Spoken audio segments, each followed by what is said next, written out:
What has been useful to you from this nation and special education? What do you think with special education that you could actually apply to this nation? What's been useful to me in special education from our nation is our ability to teach in general, but especially teach the youth.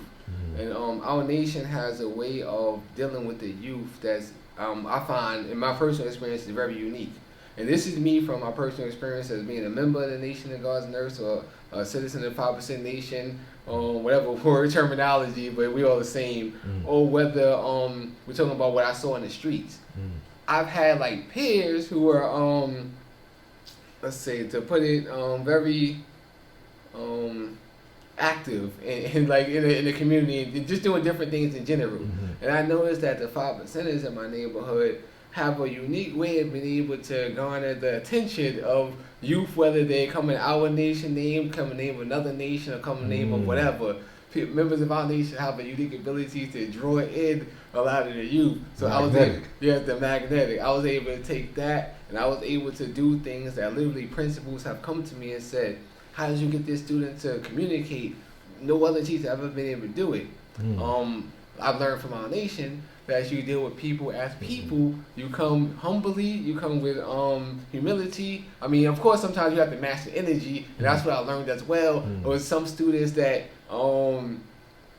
if they're kind of like, if you kind, they kind of, let me put it like this too. A lot of the students are extremely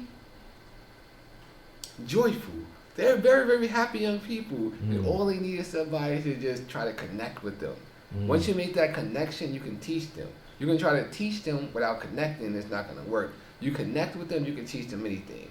So that's what I learned. What I learned from my students that I taught in special education, or just in general, that I would say will be useful for our nation, is that our nation's been right and exact since year one. So we have no beginning we have no beginning nor ending, but our nation has always been right. The things and the abilities that's in all of us, and as well as our youth, there's no way to measure it.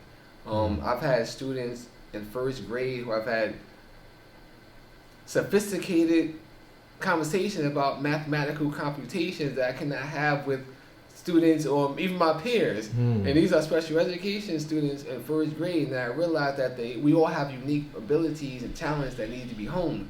And I've had this same conversation with my students' parents, and we have great conversations about how wonderful they are.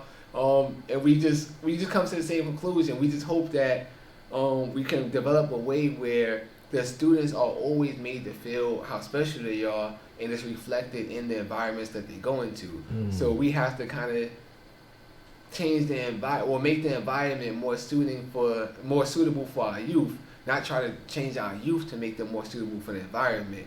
So I would say what I realized was that our environment must be cultivated so that we can grow up our youth.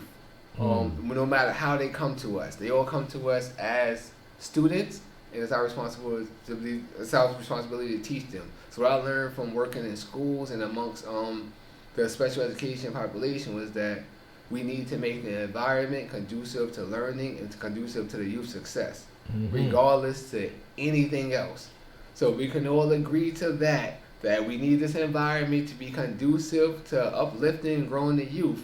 Whether I want to come in and talk a certain way or dress a certain way, if it's not conducive to the youth, I must say, okay, let me do what's conducive for the youth. And the same thing vice versa with anyone else. They want to come in and say or do whatever. If it's conducive for the youth, by all means. But if it's not, we just have to agree on what's conducive for the youth. Right? Yes. And we have to, well, I think we already know what's conducive for the youth. I think we just have to agree to just do it. Yeah, we don't always agree though. Facts. You're right. That's the thing that I'm saying that we don't always agree, and it's gonna take some doing the knowledge to each other, us acknowledging each other's knowledge and seeing what works and what doesn't work, and coming together and figuring out, coming up with solutions. But as we see like this last parliament, we don't always agree. Yes, that's a fact. Yeah. You're right. We don't always agree, and what I realized from doing some history in our nation as well, just doing some research, it seems like nothing is kind of unique. These are kind of things that have been built about. It's just I think solutions. I think the solutions kind of maybe wasn't as built about as the actual issues. So I think that if we just start building about certain things, we should be able to come to some sort of consensus. Right. Yeah, as you said, we just need to just keep doing the work. Right. As long as we all just keep teaching, I think that eventually everything's gonna balance out the way it should. Something interesting that you said, that kind of stuck out to me in terms of like the special education, the population of the special education, special education population. Do you find that the special education population has how can I put it? Like they've kind of hoarded a lot of our talented people, our talented youth. Like the misunderstood youth are the ones who are put in special ed, but they're really the ones who are the most brightest, the ones who, like you said, knows the mathematical computations. Right. You see them, they may be socially awkward, however, they may be very artistically inclined or very mathematically inclined, scientifically inclined. They just have issues maybe relating socially, right? And that would kind of ostracizes them and puts them into these different groups. Do you find that to be true in your profession? Yes, 100%. And just to emphasize the point that you made, you're 100% right. Sometimes our students are very, very gifted. They're very advanced. They learn extremely fast.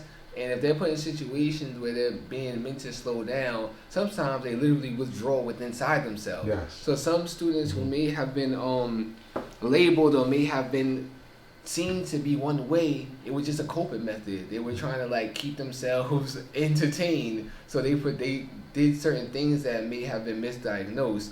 But yes, I would think that a lot of it is due to all right, when we have this conversation, we have to kind of be specific about,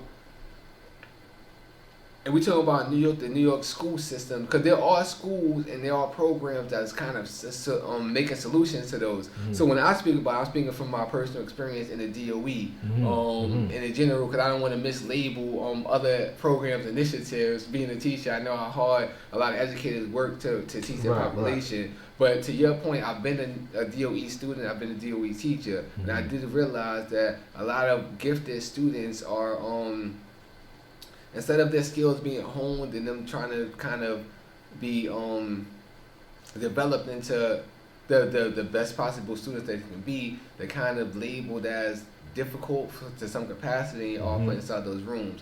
Now, this is where parents and the community comes involved. It's knowing that student, knowing that child, and be able to work with the school, work with the principal, work with the support staff in order to make sure that the children are being fairly and appropriately diagnosed, making sure it's not done too early. We have a case where a lot of students are diagnosed way too early, and they just kind of gotta grow and learn and mature, and it has nothing to do with anything that may be. And a lot of times the parents don't have patience for that, and they diagnose them early, which leads to more issues. Yeah, a lot of times the parents don't have patience, or they just don't have the know-how. You must do your own research, as I did. If Mega did this.